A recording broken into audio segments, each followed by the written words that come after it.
ਮੀਂਹ ਪਤੇ ਕੁੱਤੇ ਆਉਣਾ ਚਾਹੀਦਾ ਸੀ ਝਾਕੇ ਨਹੀਂ ਫਿਲਮਾਂ ਪੈਚ ਉਹ ਨਾ ਰਵਾਂ ਜਿਆਦਾ ਜਾਨ ਦੇ ਹੀ ਹੋਣਾ ਪੂਰਾ ਜਿਹੜਾ ਪਟਣਾ ਨੂੰ ਛਾਕਾ ਆਪੂ ਉਹ ਜਿਲਾ ਛਾਕ नंबर मारने ना भाई शाखा तुम्हारे बॉर्डर पे हम 4 आदमी भेज रहे हैं बॉर्डर क्रॉस करना है वो आना भाई भैन चौदह अजय ना अच्छो अजय भी कोई सोचे नहीं हो आना नहीं अभी हमने अभी आना है वो भैन चो अग्गे थी पता जेड़े वही तो अग्गे जाने मोहत ही दसी यार मां प्यो ती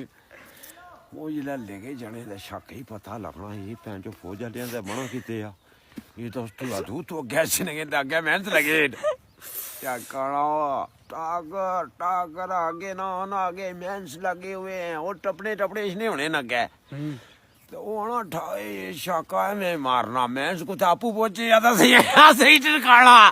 ओ जी ले भैन 14 डी दूसरी बने शाका जिला उन्नड़िया दूध ही चढ़ा था